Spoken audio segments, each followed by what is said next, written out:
Barber, who's here, who wrote a beautiful story.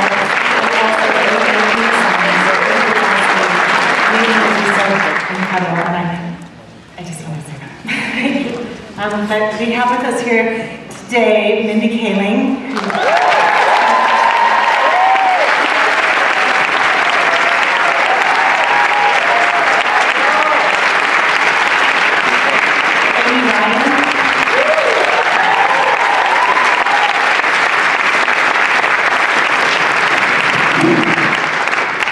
Scott and Paul Hauser.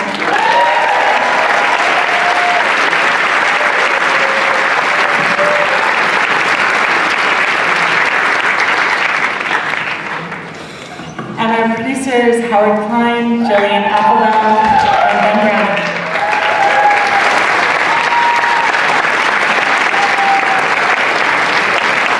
And Emma Thompson, who's filming right now, sent a note, so I'll read it. She says, I'm gutted not to be at Sundance. I've heard there are young people and snow, two of my favorite things. Another of my favorite things is Late Night, a film by magnificent Mindy, helmed by extraordinary Nisha Ganatra, and one of my all-time top experiences. Enjoy and love from London. Thank you for coming to our screening tonight.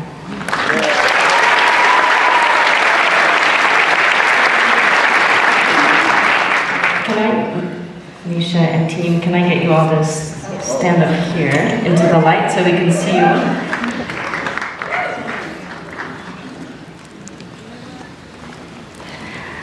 Congratulations to all of you, all the Late Night team. Nisha, I'll just start off by asking you an easy question. I'm curious how you got involved with this project. Mindy and I had met when I directed an episode of her show, and when they were meeting with directors, I read the script from my amazing agents at ICM, got it to me, and we met at this really fun lunch, and now I hear Mindy say, and Nisha was just like an A student Indian nerd like I am, and I pulled out a laptop and showed her sort of how I saw the film and how I envisioned it, and we both just were sort of on exactly the same page of how the movie should be. And Mindy, what's your side of the story of meeting Nisha? I mean, it's the same. Howard and I met with Nisha when we were meeting with a lot of directors, and she was just hyper prepared, which I really respond to. And she related so much to Molly's character, and we're like two of the only Indian American women working in comedy in Hollywood. And so when I read the script, I was like, oh my God, Molly's me. And she was like, no, Molly's me. And okay, Molly's us. She saw the script, and really had big ambitions for it. Like we idolized Mike Nichols and, those movies in the 90s about workplaces that made you want to go into broadcast news. And I was like, it would be so great if you saw this movie and felt like, I want to be a comedy writer. And live in New York City, and she felt the same way about it. I want to go ahead and open it up to the audience for questions. Nobody has a question. Perfect movie. Yes, there's one back there. Emma Thompson's the first choice to play the leader with her. She's great. It sounds like you're unsatisfied with her performance. No, she was the only, I wrote it for her, which any person will tell you as a writer is the stupidest thing you can do, is to write a movie that only one person can play. Yeah. But I did it, and thankfully she said yes. She said yes, yeah. Yeah, we couldn't imagine anybody else but Emma Thompson. Yes, down here. Hi, Maya. So thank you so much for this lovely movie. I was actually really curious about what does the writing room look like? Because I know in the movie you see what it looks like, but what did it look like actually when you were writing the script? What did the writer's room look like when I was writing the script? Like who was around the table? What did you guys talk about? How did it? So, okay, I'm sorry. So you want to know what the writer's room looked like in my imagination before that was different than the movie? It was actually pretty much like how I imagined it, I think. Yeah, except for, I think there was, real writers' rooms are very depressing places with like 4 walls and stickers and horrifying things written all over them. And, we were making this movie and I remember saying, can it be like All the President's Men, where we know journalists don't really look like that, but then you kind of want to be a journalist, and so we've got these amazing writers who, you know, this is what every writer's room looks like, is Reed Scott and Paul Walter Hauser. Everyone looks as unhealthy as me.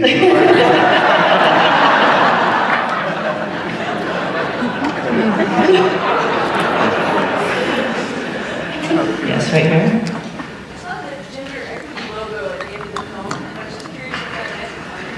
Yes, there's a program from Women in Film called Reframe, and it's a gender parity stamp, which means we hired, there were equal women behind the camera as men.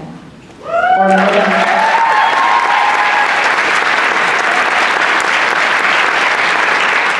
Are there any questions from the balcony? I just wanted to make sure you feel acknowledged, so. Okay. Right here? Oh, right here, sorry. Hi, it's a young female comedy writer. I was full of awesome. But I just am curious, there's a place where it's actually nice, but you are so strong, and yet things done. What advice do you have for a young person breaking into the industry to be nice, but to be heard?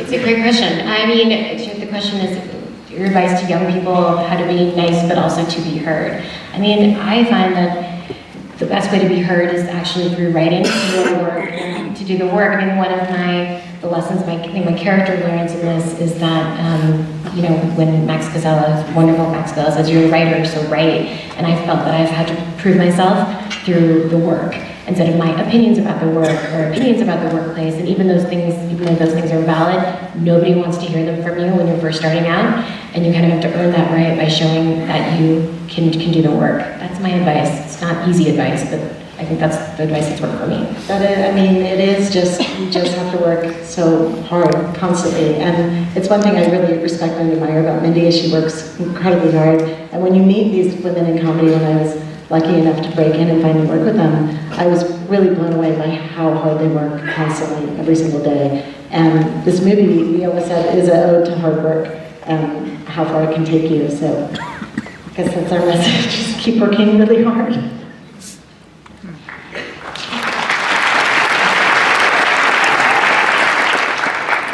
Mindy, have you seen more diversity in film and television as you progress through your career? Yes, the question is if I've seen more diversity in film and television. The answer is yes. Even in the past 5 years, when I started at The Office, I was the only female writer and the only writer of color, and now that would be kind of unheard of.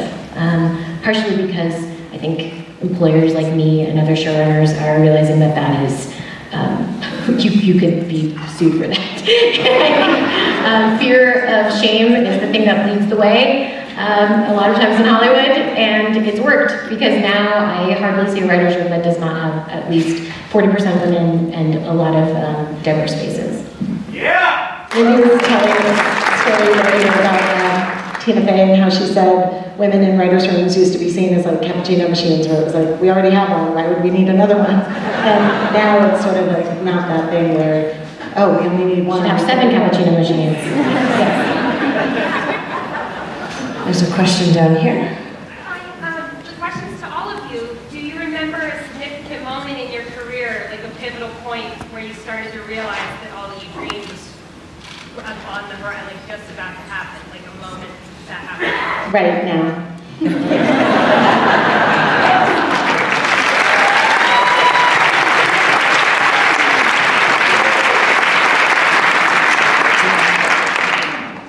No, this is hard to beat. I'll say this is really hard to beat. Paul? My dream came true when I got my first job, because I didn't have a guarantee of a second, third, or fourth. So when I had a scene with Ed Harris when I was 22 years old and an idiot and didn't know what I was doing, that was making it for me. This is a million cherries and sprinkles on top of a sundae.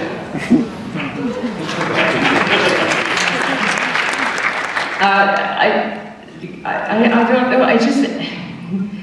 it sounds so pat, but it feels like a dream just every time you get the chance to be in a room with creative, talented people. And so, dream continues on.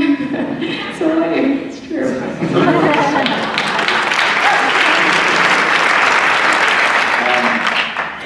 I'm still dreaming it, man. It's nothing ever goes the way you think it's gonna go, so no matter how you picture it in your mind, sometimes it's better, sometimes it's worse, it's always different, that's what makes it interesting. So, for me, I never want to realize the dream fully, because once you do that, don't you want to just stop? Because wouldn't you be, afraid of it never being that good again? I want it to keep going and keep going. That's me.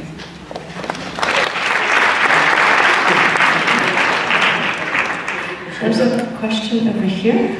Oh, I got a question. This is more directed towards Mindy. By the way, everybody, the cast, crew, loved the film. Thank you so much.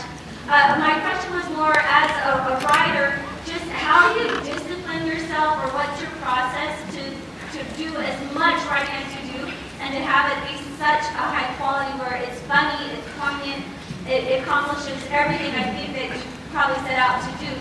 What is your process and your discipline to do this? Okay, well, I have no discipline. I'm a writer who hates writing, as many writers are.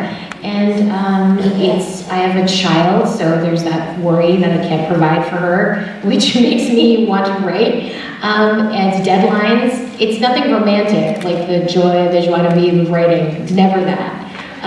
In this case, this was very fun to write because I really identified with both characters, which doesn't really happen that often, that I really identify as Catherine's character and also as mine. But for me, I don't have a ton of discipline, so I set deadlines. I come from TV, so it's inevitable. It's a little bit easier. This was harder. This was just like, if I didn't write this part for Emma Thompson, then it wasn't going to happen. And it just felt too juicy and delicious to not see. We have time for one more question. Thank you. You could have had Molly come from any type of working background. You chose the factory. Was that something that came first and became a running joke, or something that came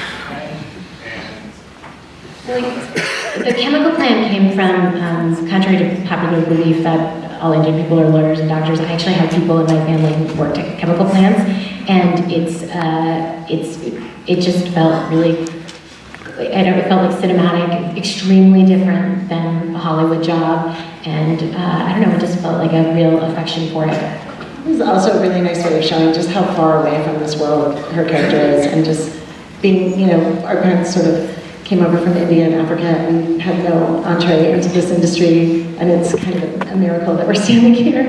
And I think just the chemical plant was a way to show that incredible distance from New York City writers' rooms, and that distance. It's true, like Nisha and I didn't come from families that had any connections to the business. I grew up in Boston, and to me this movie is really about being a fan and being an outsider, looking in and wanting something so badly and feeling so far away from it. I know there's young filmmakers and people here who probably have that feeling right now, and we were really trying to capture that, because it's really every day, no matter how successful I feel, I wake up and feel like that person still. But this movie is for you, and hopefully you keep following your dream and make it. Yeah.